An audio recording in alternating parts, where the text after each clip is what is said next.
Bonjour, chers étudiants. Je me présente, c'est Dr Sifwan, infectiologue à la l'HMRU. Donc, le cours d'aujourd'hui porte sur les leishmanioses.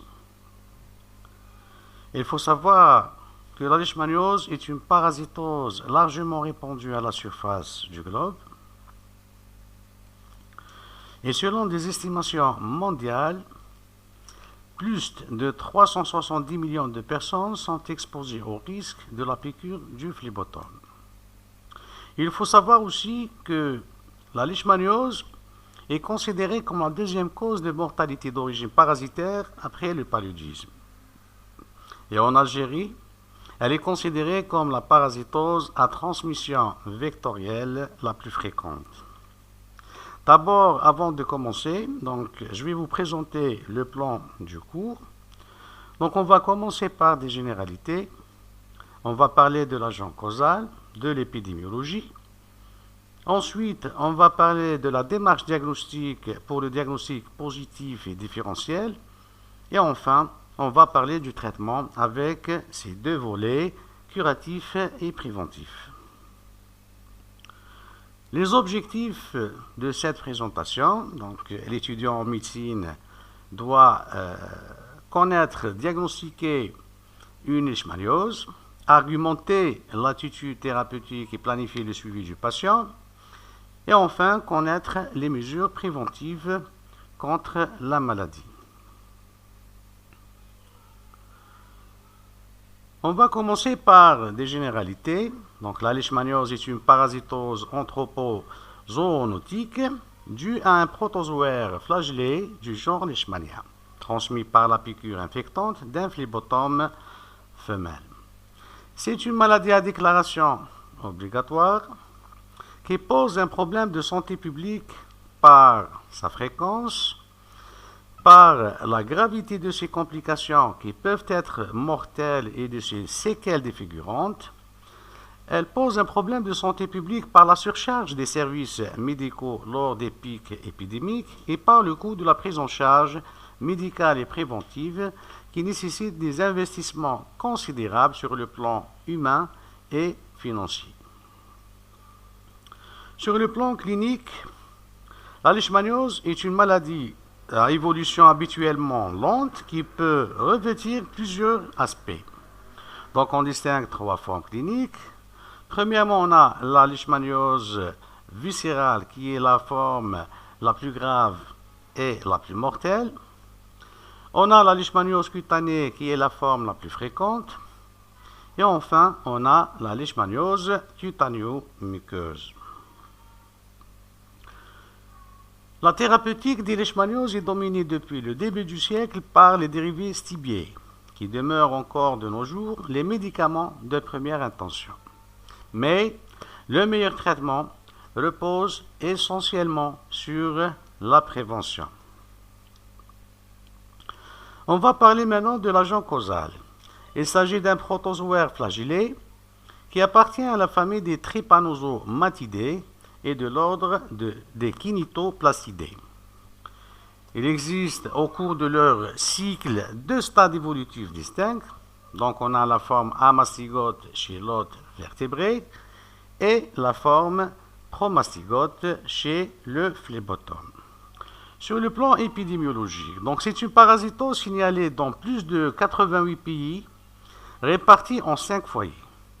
Donc on a le foyer chinois, indien, africain, méditerranéen et le foyer du centre et sud-américain, avec une incidence annuelle estimée entre 700 000 et 1 million nouveaux cas pour la leishmaniose cutanée et 50 000 à 90 000 nouveaux cas par an pour la leishmaniose viscérale et un taux de létalité qui est estimé entre 20 000 et 30 000 décès par année.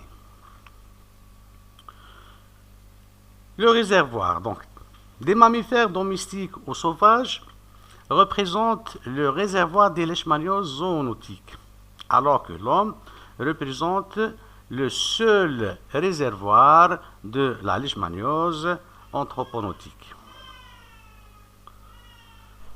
Pour le vecteur, donc c'est un phlébotome femelle hématophage.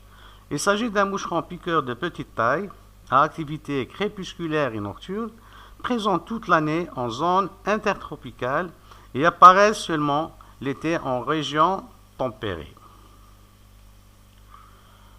La transmission vectorielle est le mode de contamination principal découvert en 1921 par l'équipe de l'Institut Pasteur d'Alger au foyer historique à Biskra. On va parler maintenant de la leishmaniose algérienne.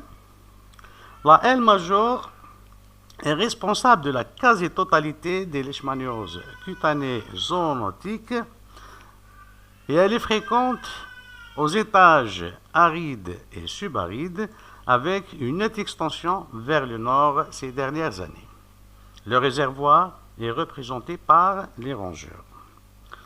Alors que la L infantane, elle est fréquente aux étages humides et subhumides du pays et elle est responsable des leishmanioses viscérales. Et elle peut être responsable parfois de la leishmaniose du nord. Le réservoir est représenté par le chien. On va parler de quelques facteurs affectant la transmission qui peuvent augmenter le nombre de phlébotomes ainsi que leur accès à l'homme.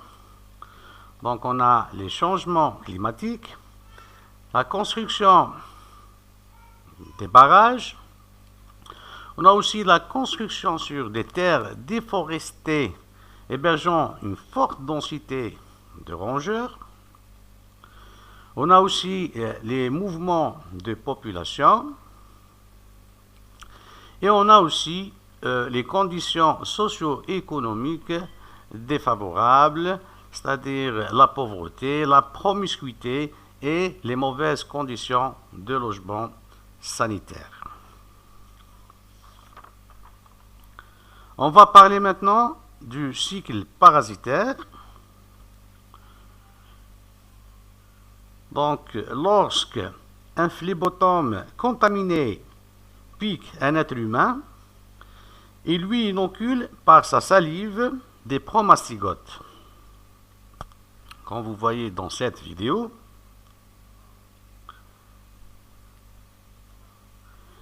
ces derniers sont phagocytés par les macrophages où ils vont se transformer en amastygotes, puis se multiplient dans les cellules infectées et atteignent les différents tissus selon l'espèce leishmanienne qui est impliquée. Et à l'occasion d'un autre repas sanguin, le phlébotome va ingérer des macrophages contaminés par des parasites sous forme d'amastygotes. Ces derniers se différencient en promastygotes au niveau du tube digestif du phlébotome qui se multiplient et migrent aux glandes salivaires du phlébotome pour les inoculer à une autre personne saine.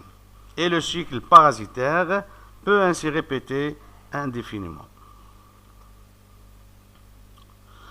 On va passer à la démarche diagnostique. Donc, pour le diagnostic positif, donc, il repose essentiellement sur trois types d'arguments. Donc, il est orienté par des éléments d'orientation anamnestique, clinique et biologique, et confirmé par la mise en évidence du parasite responsable. Donc, on va commencer par la première forme de leishmaniose. Donc, on va commencer par la leishmaniose viscérale anthroponotique. Donc, l'agent causal, c'est la L. donovani. Le réservoir est l'homme. Elle est fréquente chez l'enfant âgé entre 1 et 4 ans. Le médecin doit rechercher notion de piqûre d'insectes, notion de séjour en zone d'endémie de leishmaniose. Cliniquement, et après une incubation silencieuse qui dure quelques semaines à quelques mois, voire même plusieurs années, on a un début qui est insidieux et progressif. suivi par la phase d'état. Donc la phase d'état, elle associe une triade classique. Donc elle associe une fièvre, une pâleur cutanéo-muqueuse et une splénomégalie. Donc c'est une fièvre intermittente et irrégulière, donc appelée fièvre folle. On a la pâleur, signe d'anémie dont la teinte cireuse attire l'œil. Et on a la splénomégalie, qui est un signe précoce et fréquent dans 80% des cas. Elle est dure, lisse et indolore et peut devenir énorme, atteignant l'hypocondre droit.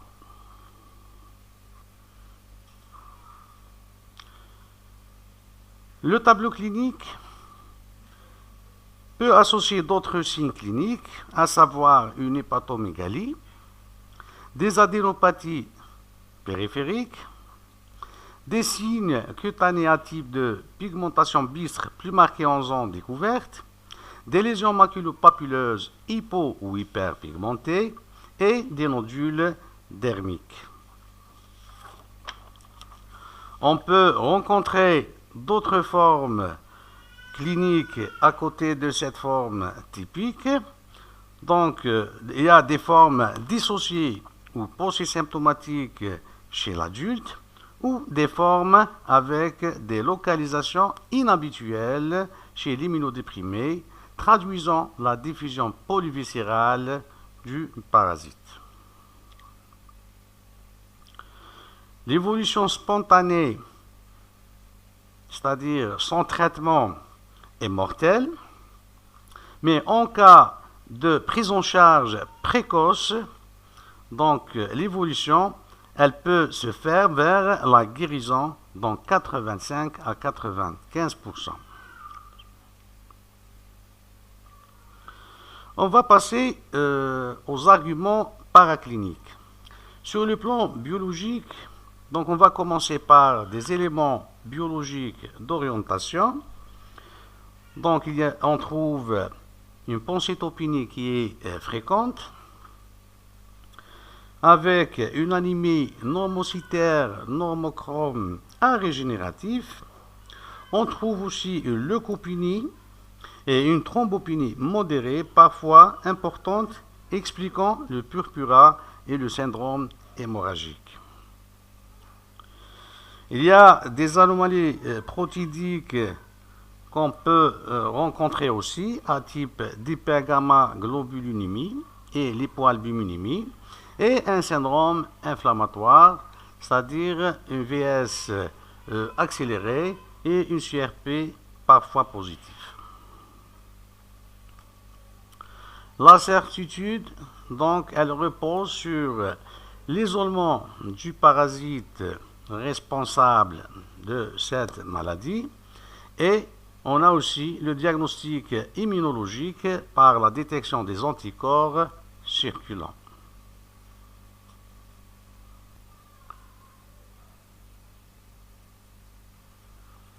Pour le diagnostic parasitologique, donc un frotté de la moelle osseuse réalisé après une ponction pratiquée au sternum ou à la crête iliaque, pour rechercher des corps de Leishman dans les cellules du système réticulo-osseocytaire, pour un examen direct complété par la culture, et il est positif dans 54 à 86% des cas.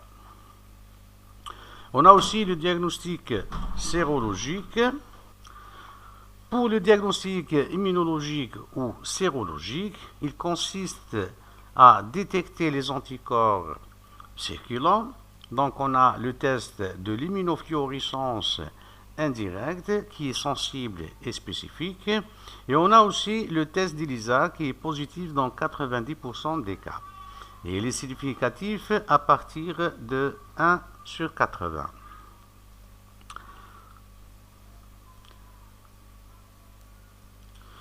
Pour résumer, donc, la leishmaniose viscérale est suspectée chez un malade qui séjourne ou qui a séjourné en zone d'endémie de leishmaniose et qui présente la triade classique, c'est-à-dire une splénomégalie fébrile avec une pâleur cutaneo-muqueuse, associée à une pancytopénie et un bilan inflammatoire perturbé, avec notion de résistance aux antibiotiques, est une leishmaniose très probable qu'on doit la confirmer par un examen parasitologique ou bien un examen sérologique. Donc le diagnostic différentiel, donc on doit éliminer d'autres étiologies qui peuvent être responsables d'une fièvre prolongée. Donc il y a des étiologies infectieuses ou non infectieuses comme la tuberculose, la fièvre typhoïde, la brucellose, le VIH, il y a aussi des hémopathies, il y a aussi la cirrhose avec HTP, on a la maladie de surcharge et on a aussi les anémies hémolytiques. La deuxième forme, on va parler de la deuxième forme, donc on va parler de la leishmaniose cutanée localisée. Donc à l'interrogatoire, on doit rechercher notion de séjour en zone d'endémie, notion de piqûre d'insectes, une évolution subaiguë, c'est-à-dire supérieure à 8 jours, car une lésion cutanée atteignant sa taille maximale en moins de 8 jours rend le diagnostic de leishmaniose cutanée peu probable. Et on doit rechercher aussi notion d'échec d'un traitement antibiotique empirique. Sur le plan clinique, donc on va parler de la leishmaniose cutanée localisée. Donc on a l'apparition d'un nombre variable de lésions cutanées selon le nombre de piqûres du phlébotome qui est indolore, arrondi ou ovale, en général à limite nette, typiquement sur des parties découvertes du corps, donnant initialement une papule rouge carmin au site d'inoculation qui s'étend en surface et s'infiltre en profondeur sur plusieurs semaines, puis elle s'ulcère en son centre et se couvre d'une croûte, pour donner l'aspect typique d'une lésion ulcéro-croûteuse entourée d'un bourrelet rouge. Ces lésions peuvent être nodulaires pures ou nodulaires croûteuses. Elles peuvent être papuleuses ou croûteuses végétantes ou en plaques croûteuses sèches. Elles peuvent être des lésions ulcérées, nodulopapuleuses ou érythémato-squameuses, lupoïdes ou pseudo-impétigineuses. La surinfection peut rendre l'ulcération purulente. Elle se marque par un érythème périlésionnel, œdémateux et surtout douloureux. Donc l'évolution spontanée, donc si on les laisse sans traitement, les lésions guérissent lentement au fil des mois ou des années, laissant une cicatrice déprimée. C'est des cicatrices indélébiles. Donc on va parler des autres formes rares de la leishmaniose cutanée. Donc on va parler de la leishmaniose cutanée avec lymphangite. Les nodules sous-cutanés sont généralement discrets, indolores et à proximité des lésions cutanées primaires. Lorsqu'il y en a plusieurs, ils montrent souvent une configuration linéaire. Une autre forme, donc on a la leishmaniose cutanée récidivante ou leishmaniose lupoïde ou tuberculoïde. Elle est presque exclusivement associée à l'infection par la L. tropica. Des lésions papuleuses peuvent apparaître plusieurs mois ou années après la guérison clinique, dans ou autour de la cicatrice de la lésion guérie. On va parler aussi de la leishmaniose cutanée disséminée. Donc, c'est une forme rare. Elle se voit chez l'immunodéprimé. La lésion élémentaire est un nodule non ulcéré. Les nodules sont au début de petite taille, isolés, très nombreux et disséminés sur l'ensemble du corps. Les nodules augmentent de taille, deviennent confluents et forment de larges plaques infiltrées.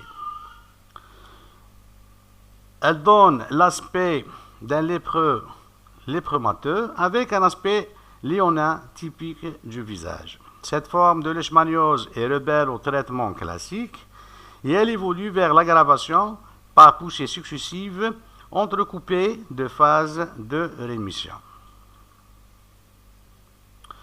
On va parler de la troisième forme des leishmanioses. Donc, on a parlé de la leishmaniose viscérale. Deuxièmement, la leishmaniose cutanée localisée. Et on va parler maintenant de la leishmaniose cutanéo-muqueuse. Donc, elle est due à la L. brasiliensis. Elle survient quelques semaines à plusieurs années après l'atteinte cutanée. Donc la localisation initiale nasale est quasi constante. Elle est typiquement septale antérieure, infiltrée, souvent ulcérée, d'aspect granuleux, mais l'atteinte peut s'étendre à l'os, la muqueuse buccale, le larynx et la lèvre supérieure.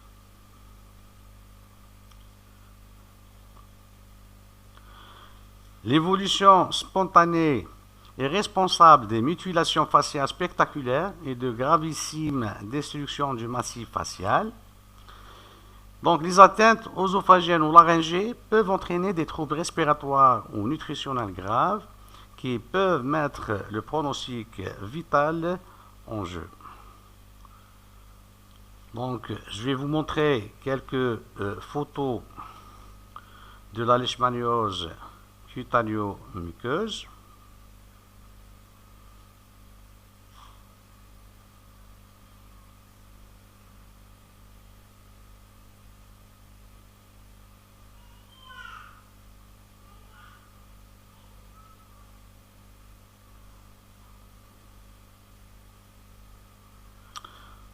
Sur le plan paraclinique pour la leishmaniose cutanée, donc le diagnostic direct permet la mise en évidence des formes amastigotes sur un prélèvement du frotté de la bordure inflammatoire du lésion. On doit choisir des lésions les plus récentes et non surinfectées afin d'augmenter les chances pour isoler le parasite. Et en cas de surinfection, donc on doit traiter d'abord la surinfection par une antibiothérapie et puis on demande un frottis cutané. Le diagnostic différentiel de la leishmaniose cutanée, donc il se fait surtout avec les infections cutanées bactériennes à coccigramme positif. Pour résumer, donc au total, donc un malade qui séjourne ou qui a séjourné en zone d'endémie de leishmaniose, qui présente des nodules ulcéro-croûteux indolores sur les zones découvertes et qui résiste aux antibiotiques, est une leishmaniose cutanée très probable. Donc, la confirmation est par la mise en évidence du parasite responsable de la maladie. On va passer maintenant au chapitre de traitement. Pour le volet curatif, l'OMS recommande d'utiliser des médicaments dérivés de l'antimonier par voie générale ou intralésionnelle. Donc on a le glucontime ou l'antimoniate de méglumine. Donc la posologie de la voie générale est de 20 mg par kilo par jour, à dose progressive sur 4 jours. Et pour les infiltrations, la dose est de 2 à 5 ml 2 fois par semaine pour une durée totale de 4 à 5 semaines.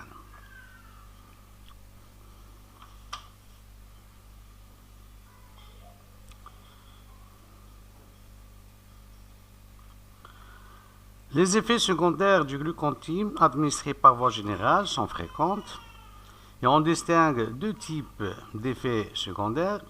Donc on a les signes de stibio-intolérance se voient dès les premières injections et régressent à l'arrêt de celles-ci. Ils sont de type anaphylactique et on a aussi les signes de stibio-intoxication qui surviennent en fin de cure et traduisant un surdosage. Les contre-indications de la voie systémique, donc on a l'insuffisance cardiaque, l'insuffisance rénale, l'insuffisance hépatique, des troubles de l'hémostase, l'hypersensibilité et la grossesse. Toutes ces anomalies peuvent contre-indiquer la voie systémique. La deuxième molécule, donc on va parler de l'amphotéricine B. C'est un antileishmanien puissant. Il est très néphrotoxique. Il est utilisé sous surveillance médicale et biologique stricte. Il est indiqué dans les leishmanioses graves et des formes résistantes aux antimonies. La posologie est de 0,5 à 1 mg par kilo jour ou 1,5 mg un jour sur deux en perfusion intravéneuse de 2 à 6 heures à dose progressive et pour une durée totale de 3 à 4 semaines. Une autre molécule, donc l'amphotéricine B sous sa forme liposomique ou l'ambisome, est actuellement considérée comme le traitement de choix des formes viscérales. Ce traitement est donné par voie intraveineuse sur une durée courte de 5 à 6 jours. La dose cumulative doit être au moins 20 mg par kilo. Il est moins toxique que les traitements à base d'antimoine. Il peut être utilisé chez l'enfant et aussi chez les sujets fragilisés comme les femmes enceintes, les sujets immunodéprimés, y compris patients infectés par le VIH. La principale limitation à son utilisation dans les pays en voie de développement est son coût élevé. Il existe aussi d'autres antileishmaniens comme la pentamidine, la miltifosine et la paromomycine.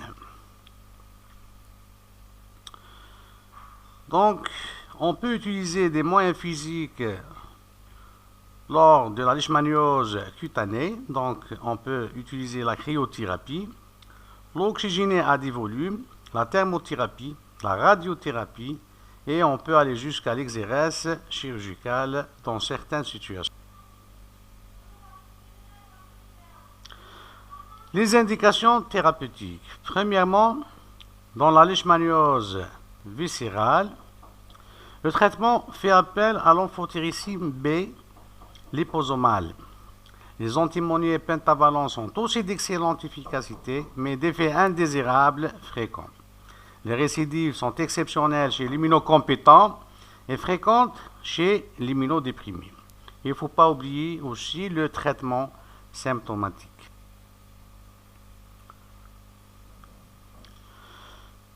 Pour la leishmaniose cutanée, donc schématiquement, il y a 3 attitudes qui peuvent être envisagées.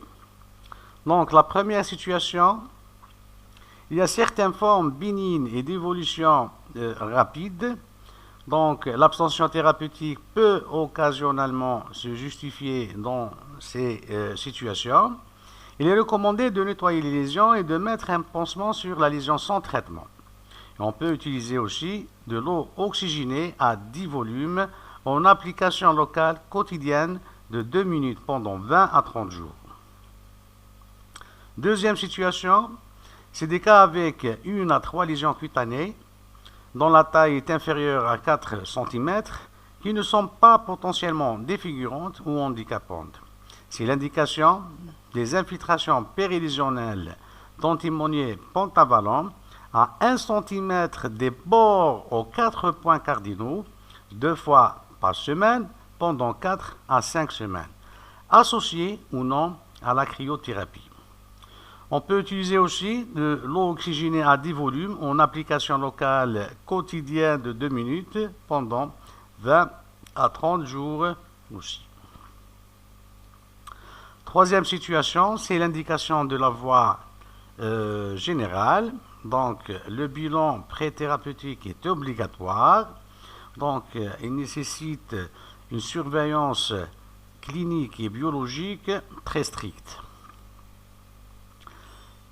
Donc, cette voie est indiquée dans les lésions siégeant au visage, en périarticulaire et en périorificiel. Elle est indiquée aussi en cas de leishmaniose cutanée avec plus de 3 lésions ou en cas de lésions de grande taille supérieure à 4 cm. Elle est indiquée aussi dans les formes récidivantes, dans les formes à diffusion lymphangitique et chez les sujets immunisés.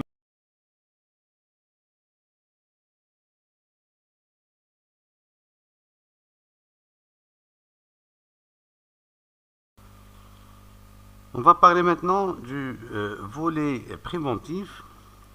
Le deuxième volet du chapitre traitement, c'est la prévention. Donc voilà, la prévention, elle repose essentiellement sur la lutte contre le réservoir et la lutte contre le vecteur par de larges campagnes de désinsectisation à activité rémanente, par l'utilisation de moustiquaires, par l'application de produits répulsifs, drainage des eaux stagnantes et amélioration et renforcement des mesures d'hygiène individuelles et collectives.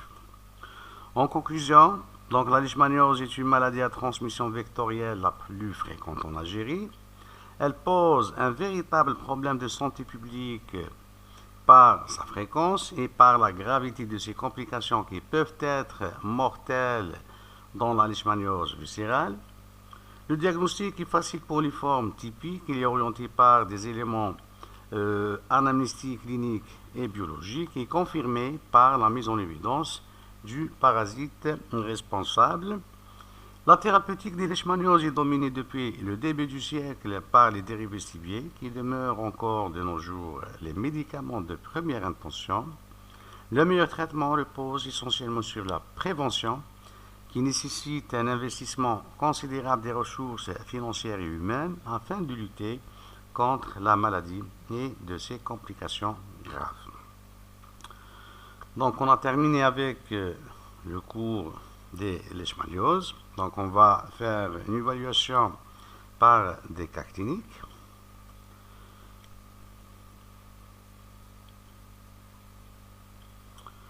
Donc vous êtes appelé aux UMC pour un jeune homme de 38 ans, originaire et demeurant à Alger, qui présente une fièvre évoluant depuis 25 jours, avec altération de l'état général. Quels sont les diagnostics que vous évoquez? On a la tuberculose, fièvre typhoïde, brucellose, leishmaniose viscérale, paludisme et des hémopathies malignes.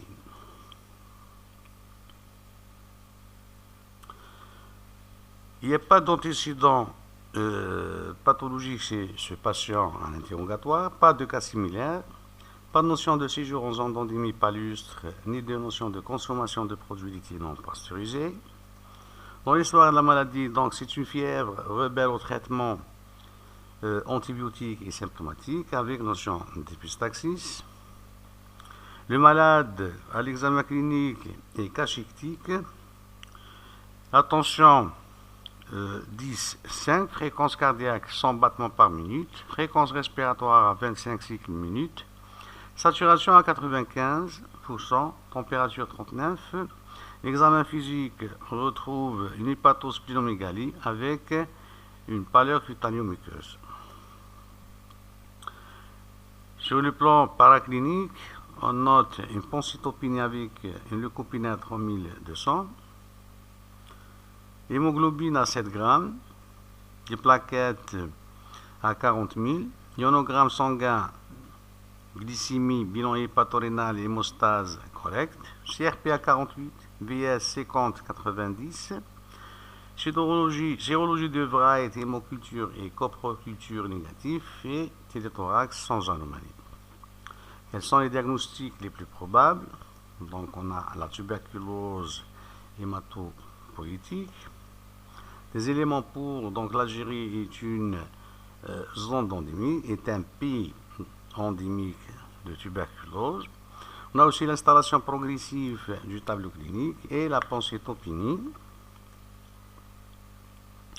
Donc on va retenir le diagnostic de tuberculose hématopoïétique.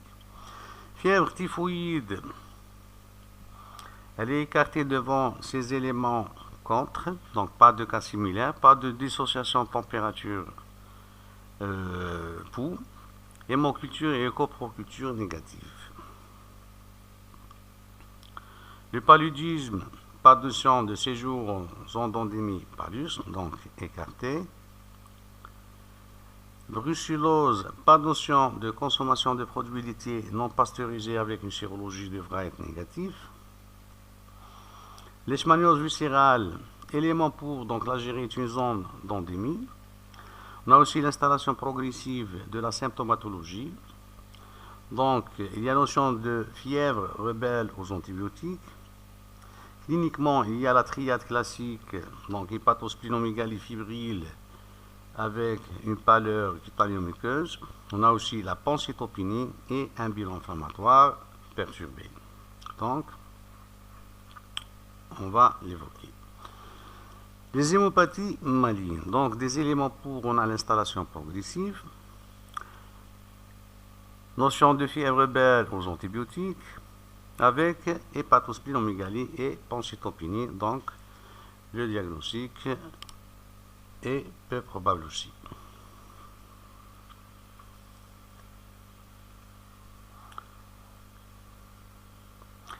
Quels sont les examens paracliniques nécessaires au diagnostic? Donc, les examens demandés, donc on va demander un frottis de moelle osseuse pour un examen direct, culture et étude anatomopathologique, sérologie leishmanienne, culture PCA-BK, IDRT et sérologie VIH.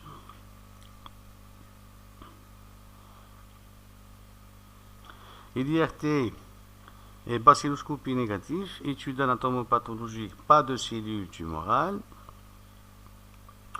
Et l'examen microscopique isole le corps de Leishman. Donc, le diagnostic de leishmaniose viscérale est confirmé. Donc, il est orienté par des éléments anamnéstiques, cliniques et paracliniques et confirmé par la mise en évidence du corps de Leishman à l'examen microscopique. Pour le traitement, donc, c'est une urgence thérapeutique. Notre traitement de choix est l'ambisome, donc l'amvotéricine B liposomale, dosé à 3 mg par kilo par jour en perfusion pendant 5 jours successifs et la 6e dose au 10e jour.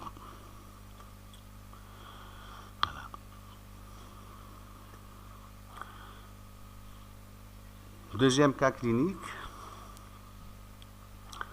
Donc, on est devant une leishmaniose cutanéo-muqueuse surinfectée. Quel type de traitement proposez-vous? Donc, le traitement par voie générale est indiqué car c'est une atteinte cutanéo-muqueuse. Bien sûr, associée à une antibiothérapie et soins locaux car il y a des signes de surinfection. Là, on est devant une leishmaniose cutanée localisée au niveau de la cheville. Que proposez-vous? Donc, c'est l'indication d'un traitement par voie générale, car l'atteinte, elle est périarticulaire. Bien sûr, sans oublier le traitement de la surinfection et les soins locaux. aussi. Voilà une lésion unique au niveau de la cuisse. Donc là, c'est l'indication d'un traitement local avec des soins locaux. Là, on est une lésion unique au niveau de la jambe de 5 cm de diamètre. Donc, c'est l'indication de la voie générale, car la lésion est supérieure à 4 cm. Et sans oublier d'associer une antibiothérapie et les soins locaux pour la surinfection. Voilà, c'est une forme visitante de leishmaniose de la face. Donc, c'est l'indication d'un traitement par voie générale, associé à une antibiothérapie et soins locaux. Là, c'est une leishmaniose cutanée multiple. Donc, c'est l'indication de la voie générale, car il y a plus de 3 lésions. Là, on est devant la forme de leishmaniose cutanée avec lymphangite nodulaire, mais là aussi, c'est l'indication de la voie générale, car c'est une diffusion lymphangitique. Voilà, on a terminé avec le cours et les cas